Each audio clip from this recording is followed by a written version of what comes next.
कैमूर पर्वत श्रृंखला पहाड़ों, नदियों और जंगल से आच्छादित है।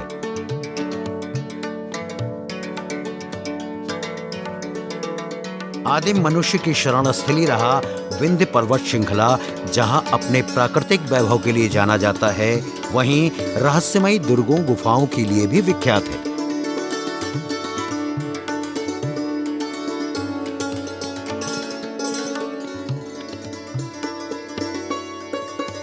विंध्य कैमूर पर्वत श्रृंखला में ऐसे कई पर्यटन स्थल हैं जहां पर्यटकों की बड़ी संख्या में आवाजाही होती है।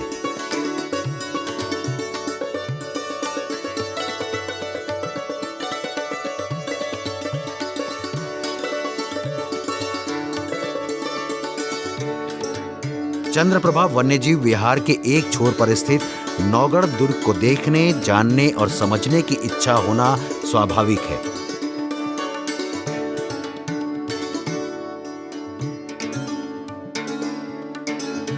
आज की हमारी यात्रा का गंतव्य स्थल है नौगढ़, जहां हम रूबरू होंगे नौगढ़ दुर्ग की ऐतिहासिकता से।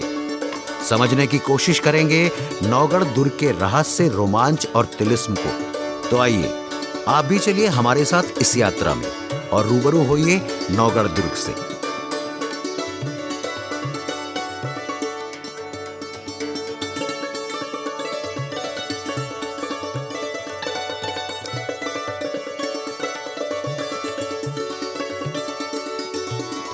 प्रत्येक चर्चित स्थान की एक विशेषता होती है, एक इतिहास होता है, और इतिहास के आईने में उस जगह के चित्र दिखलाई पड़ते हैं।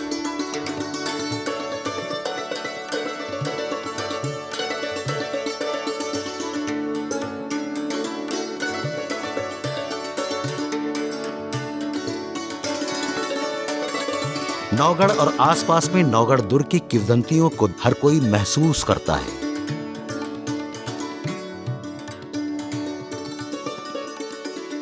नौगढ़ ब्लॉक भी है, तहसील भी है, और ये चंद्रप्रभा वाइल्ड लाइफ सेंचुरी के बाहर स्थित है। लगभग बनारस से ये पड़ेगा 90 किलोमीटर। और नौगढ़ में हमारी तमाम स्कीम्स चल रही हैं जो कि वहाँ के आदिवासियों के लिए रोजगार के साधन बनेंगे। इनमें हम करीब 1.5 करोड़ रुपए से नौगढ़ के पास में एक जलप्रपात है औरवा टांड, वो डेवलप किया जा रहा है और 1.5 करोड़ रुपए से उसमें हम काम करा रहे हैं। उसमें मेन गेट बनवा रहे हैं, जिप लाइनिंग हो रही है, बच्चों के इंटरटेनमेंट के लिए तमाम गेम टाइप का लगाया जा रहा है। इसके अलावा वहाँ पे रॉक पेंटिंग कराई जा रही है और क्लाइंबिंग के लिए भी कुछ किया जा रहा है। ब्रिज बनवाए जा रहे हैं ताकि उससे लोग, पर्यटक को वहाँ पे सुविधा हो, वहाँ इंटरटेन करें उसको आने के बाद।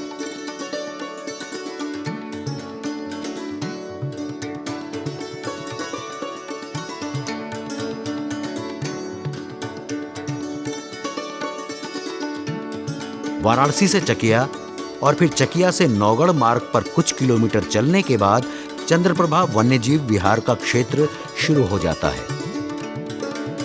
चंद्रप्रभा वन्यजीव विहार से होकर गुजरना किसी रोमांच से कम नहीं है।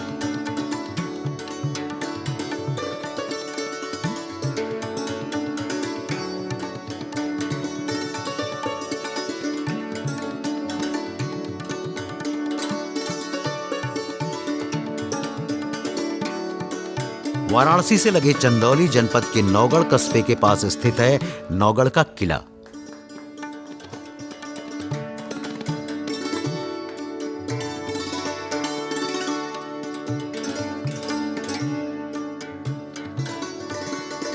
जनपद वाराणसी के मुख्यालय से लगभग 90 किलोमीटर और चंदौली के चकिया तहसील मुख्यालय से लगभग 40 किलोमीटर की दूरी पर है नौगढ़। नौगढ़ अपने चंद्रकांता किले के लिए भी जाना जाता है कि चंद्रकांता नाम के विजयगढ़ की राजकुमारी थी, जो कि सोनभद्र में स्थित है विजयगढ़, और वीरेंद्र सिंह थे नौगढ़ के राजकुमार। तो इनके बीच प्रेम प्रसंग और प्रेम कहानी के लिए भी जाना जाता है। आज की डेट में नौगढ़ किले का एक तल खाली पर्यटकों के लिए खुला हुआ है, बाकी 8 तल वो नीचे हैं, ज़मीन के नीचे है। और ये माना जाता है कि वहाँ से अंडरग्राउंड सुरंग सीधे जो है वो वहाँ राजकुमारी किले तक जाती थी। और आज की डेट में चूँकि बंद कर दिया गया है, उसको आर्कियोलॉजिकल सर्वे ऑफ इंडिया ने अपने उसमें टेकअप कर लिया है।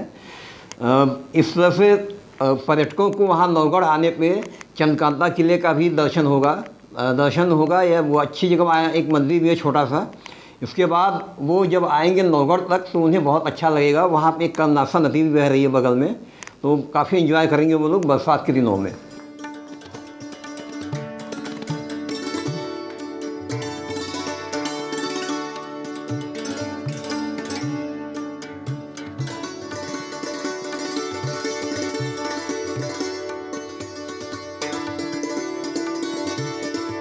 और अब हम आ पहुंचे हैं अपनी आज की मंजिल यानी नौगढ़ दुर्ग।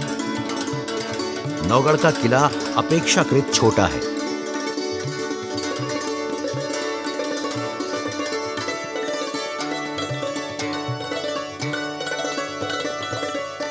नौगढ़ दुर्ग का निर्माण बनारस राज्य के राजा विक्रम वीरेंद्र सिंह ने कराया था। ये किला राजा विक्रम वीरेंद्र सिंह और चंद्रकांता के प्रेम का गवाह है।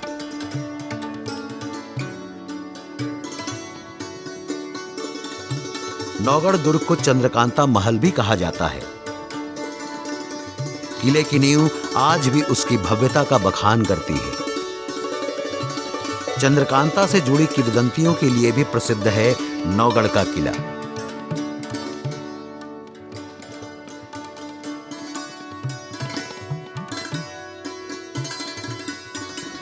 काशी वन्यजीव प्रभाग की नौगढ़ रेंज के अंतर्गत एक चंद्रकांता रेस्ट हाउस है। चंद्रकांता का नाम देवकीनंदन खत्री जी के उपन्यास में लोगों ने सुना होगा। वहाँ पे वन विभाग का एक गेस्ट हाउस है। वो पहले नौगढ़ दुर्ग के नाम से ही जाना जाता था। वो चंद्रकांता का गेस्ट हाउस वहाँ पे है। वो कर्मनाशा नदी के किनारे पर है। वहाँ पर भी उसके संरक्षण के लिए उसका चूँकि एक बहुत ही पुरातात्विक महत्व है, वन विभाग द्वारा उसका संरक्षण भी किया जा रहा है उस गेस्ट हाउस का।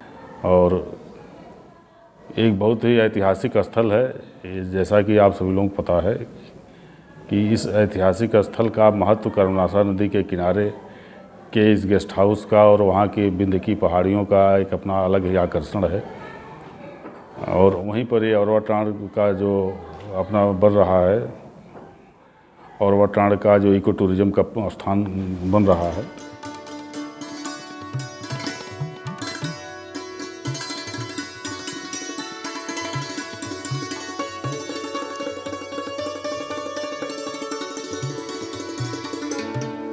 नौगढ़ का किला कर्मनाशा नदी के किनारे स्थित है। किले की दीवारें नदी से 15 से 20 फीट ऊंची हैं। कहा जाता है कि किले के नीचे भी एक किला है।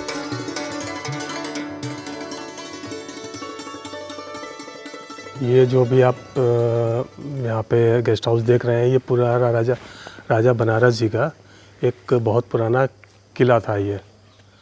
और वहाँ पे आपने नक्शा देखा होगा, वहाँ पे ये इसके अंडरग्राउंड इस पे राजा जी रहते थे। और यहाँ पे तहखाना टाइप का भी है, नीचे आप देखे होंगे ये बना हुआ है, बाद में इसको पैक कर दिया गया।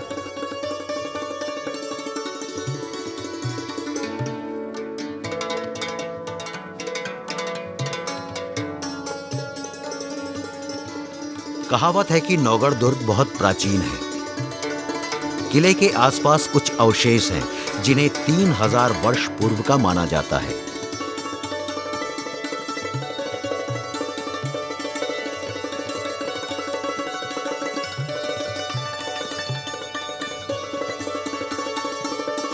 किले के उत्तरी पश्चिमी छोर पर एक पहाड़ है जो धातु और खनिज अपशिष्ट पदार्थ से भरा पड़ा है। यहीं से एक धारा कर्मनाशा में मिलती है।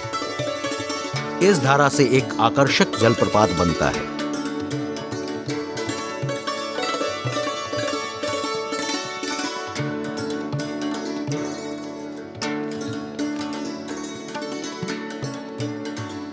उत्तर प्रदेश पर्यटन विभाग जो भी हमारी ऐतिहासिक जगहें हैं, जैसे चंदौली में चकिया का किला, नौगढ़ का किला, इन सभी इमारतों का चिन्हीकरण किया जा रहा है। जहाँ तक कि नौगढ़ के हमारे आपको भी पता है जैसे काफ़ी पुरानी देवकीनंदन खत्री जी की किताब थी चंद्रकांता, जिसमें ये कहा जाता था कि चंद्रकांता में नौगढ़ का किला वो हमारे इस चंदौली में स्थित है, जिसे अभी भी हज़ारों की संख्या में पर्यटक देखने आते हैं, जिसकी इसकी तिलिस्म को समझने आते हैं।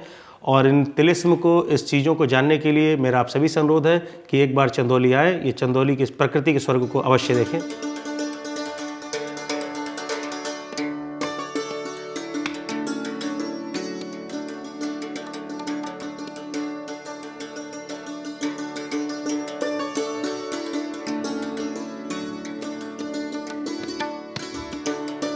नौगढ़ दुर्ग को रहस्य और तिलिस्म के लिए भी जाना जाता है। कहा जाता है कि नौगढ़ किले से एक सुरंग विजयगढ़ तक जाती है। विजयगढ़ दुर्ग जनपद सोनभद्र में है। देवकीनंदन खत्री के उपन्यास चंद्रकांता से इस किले की पहचान लोगों में बनी है। ये जो है नौगढ़ का किला, यहाँ पे ये जो है कि बहुत पुराना है, और जहाँ तक हम लोगों को पता है कि इसमें नीचे दबा हुआ है, जो ऊपरी पोर्शन है बस वही बचा हुआ है। ये माना जाता है कि यहाँ पे जो नीचे का दरवाज़ा उसको बंद कर दिया गया है। यहीं से उत्तर की तरफ एक कुआं है, जो सामने वहाँ पत्थर पे बने हुए नक्शों में दिखाई देता है।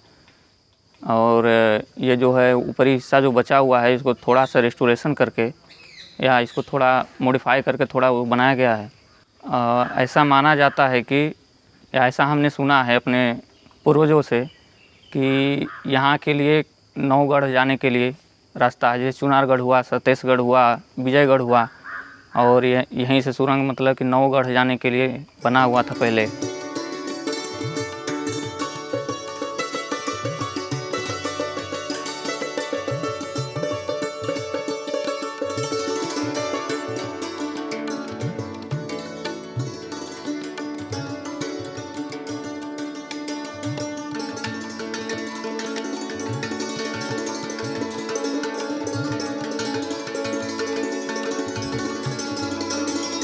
विरासत को संरक्षित करने के उद्देश्य से वन विभाग नौगढ़ दुर्ग को अपने कब्जे में लेकर संरक्षित कर रहा है।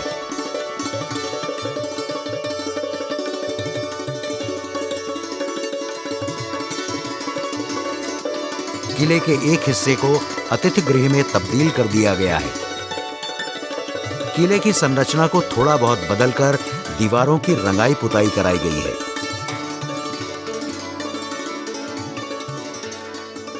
ये गेस्ट हाउस जो है वन विभाग के संरक्षण में है। इसकी पूरी देखरेख फॉरेस्ट डिपार्टमेंट करता है। काशी वन्य जीव प्रभाग रामनगर वाराणसी इसका डिवीज़न है, और ये आज की डेट में पूरी तरीके से वन विभाग के संरक्षण में गेस्ट हाउस है।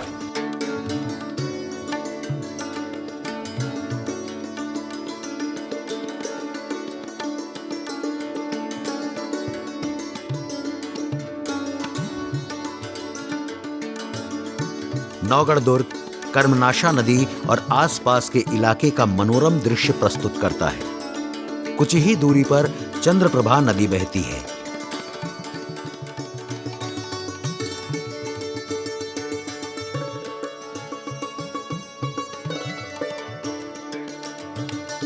स्थानीय लोगों के लिए नौगढ़ दुर्ग राजा वीरेंद्र सिंह का किला है, जो सुमेधा से लेकर चुनारगढ़ और विजयगढ़ तक तिलिस्मों के चक्रव्यूह में उलझते हुए अपनी पहचान बचाए रखने की जद्दोजहद कर रहा है। नौगढ़ का किला है, जिसको रेस्ट हाउस बना दिया गया है, और यह पत्थर के खंभे पर दोनों तरफ नक्शा बना हुआ है, जो कि किले का नक्शा है। यह बहुत पुराना किला रहा है, जो कि काशी नरेश का माना जाता है। यह अब वन विभाग के जिम्मे लगा दिया गया है।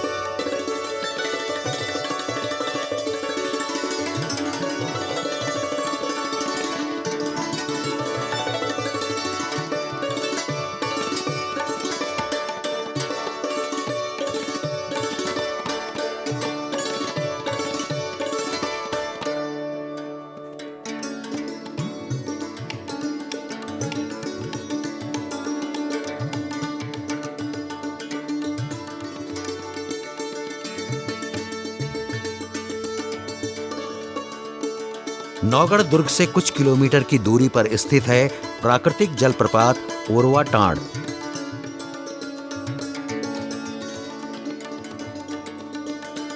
नौगढ़ बांध से इस जलप्रपात में पानी आता है।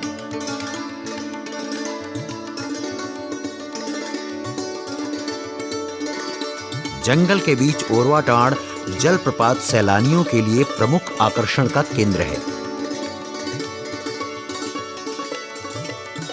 काशी वन्यजीव प्रभाग के अंतर्गत नौगढ़ रेंज पड़ती है। नौगढ़ रेंज में एक ओरवा टांड जलप्रपात का इको टूरिज्म का प्रोजेक्ट स्वीकृत हुआ है पर्यटन विभाग से। इसकी कार्यदायी संस्था वन विभाग है। जहाँ पे काम चल रहा है वहाँ पे विभिन्न तरह के कार्य कराए जा रहे हैं। यह चकिया नौगढ़ मार्ग से लगभग 10-12 किलोमीटर दूर एक रास्ता जाता है बिहार राज्य की सीमा की तरफ। जो कर्मनाशा नदी है उस बिहार की और उत्तर प्रदेश की सीमा बनाती है। उस सीमा में बिहार की तरफ तो एक पार्क बना हुआ है बिहार राज्य का। उत्तर प्रदेश राज्य द्वारा भी एक परियोजना इस तरह एक पर्यटन विभाग की स्वीकृत कराई गई है।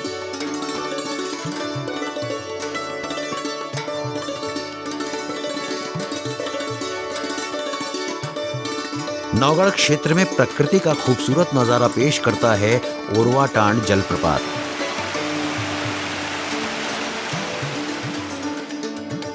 अब आप चलिए हमारे साथ ओरवा टांड और लुत्फ उठाइए प्रकृति के नैसर्गिक सौंदर्य का।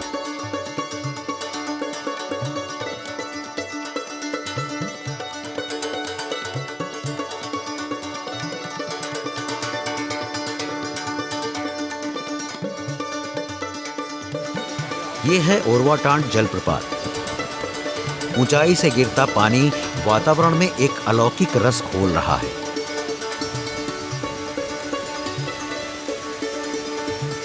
प्रकृति प्रेमियों के लिए ये एक बेहद खूबसूरत जगह है।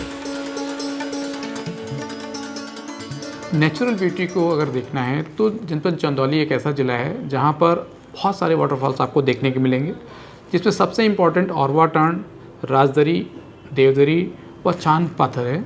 विभाग के माध्यम से, विभाग के फंड के द्वारा ओरवा टांड को हम डेवलप कर रहे हैं। ओरवा टांड पे हम अप्रोच, वहाँ पर वॉच टावर, पाथवे, बेंचेस, स्कॉट और बहुत सारी चीज़ें ऐसी हैं जो टूरिज़्म पॉइंट ऑफ व्यू से इम्पॉर्टेंट हैं। आने वाले टूरिस्ट की हेल्प के लिए ये चीज़ें डेवलप की जा रही हैं और यहाँ पर टूरिस्ट की संख्या बढ़ती जा रही है। आज जनपद चंदौली जो कि वाराणसी से लगा हुआ ज़िला है, इसलिए यहाँ पर्यटक पसंद कर रहे हैं और नेचुरल फॉरेस्ट, नेचुरल नैसर्गिक ब्यूटी जिसको कहते हैं वो है यहाँ, और आने वाले टूरिस्ट को यहाँ बहुत ही अच्छा लग रहा है और ये बहुत ही अच्छे डेस्टिनेशन के रूप में उभर रहा है।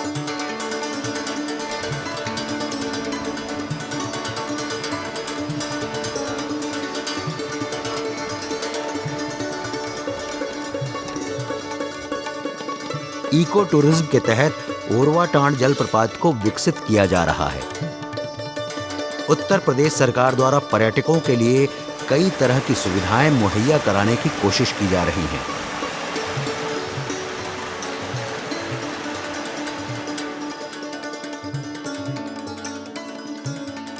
जनपद चंदौली में हमारे बहुत से ऐसे प्राकृतिक स्थल हैं जिन्हें लोग जानते हैं, जैसे राजदरी या देवदरी। इसके अलावा लोगों को ये नहीं पता है या काफ़ी कम सुनाई में आता है या काफ़ी कम वहाँ पर पर्यटक जाते थे जिन्हें ये पता नहीं था।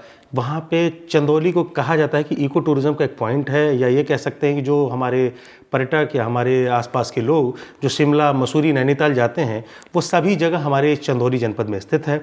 इस चंदौली जनपद इसी क्रम में उत्तर प्रदेश शासन में माननीय मुख्यमंत्री जी द्वारा जब इको टूरिज्म बोर्ड की स्थापना की गई, जिसके बाद जनपद चंदौली के पर्यटन स्थल जो भी इको के पॉइंट है वो उसे काफ़ी ज़्यादा पोटेंशियल के थे, उन्हें चयनित किया गया। उस चयन के क्रम में जनपद चंदौली में 2 ऐसे वाटरफॉल्स हमें हमारे विभाग ने खोजा, वन विभाग के सहयोग से, जिस पर जिलाधिकारी महोदय के काफ़ी सहयोग रहा। ओरवा टांड और छान पातर दरी। ओरवा टांड के बारे में ये कहते हैं कि नौगढ़ डैम से जो पानी निकलता है वो जिस वेग से हमारे एक झरने के रूप में जहाँ पर जाता है, वहाँ पे प्राचीन कालीन तकरीबन वर्षों पुरानी रॉक पेंटिंग्स अवेलेबल हैं।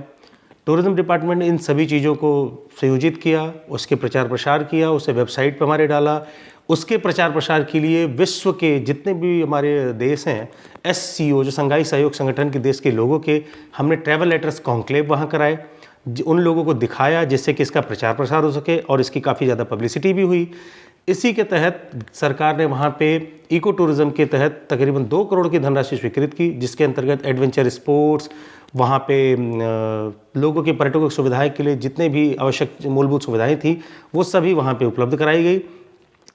और आज एक ये कह सकते हैं उस वहाँ पे कार्य प्रारंभ है और आने वाले कुछ महीनों के बाद आप ये कह सकते हैं कि औरवा टाँड़ चंदौली का एक काफ़ी ज़्यादा बढ़िया और सुंदर प्लेस है, जिससे आप कह सकते हैं कि हमारे चंदौली अगर प्रकृति का स्वर्ग है तो वो औरवा टाँड़ और छान पातर दरी देखने के बाद आप कह सकते हैं। छान पातर दरी के बारे में कह सकते हैं कि वो राजदरी देवदरी से तकरीबन 20 किलोमीटर से दूरी पर पंडी गांव के निकट पड़ता है और छान पातर दरी में भी तकरीबन 2 करोड़ रुपए की धनराशि स्वीकृत की, जिससे के अंतर्गत हम शायद कुछ अच्छा कर सकें। और छान पातर दरी मैं निश्चित आप सभी से अनुरोध करना चाहूँगा कि आप सभी एक बार आएँ और छान पातर दरी और औरवा टाँड़ को देखें, जिसमें ये देख के आप कह सकते हैं ये आपको एक मानसिक अनुभूति होगी। इस क्षेत्र को चंद्रकांता सर्किट के रूप में विकसित करने और सैलानियों की सुविधाएं बढ़ाने से पर्यटकों की आमद बढ़ सकती है। पर्यटक भी रहस्य, रोमांच, तिलिस्म के साथ प्रकृति के नैसर्गिक सौंदर्य का लुत्फ उठा सकेंगे।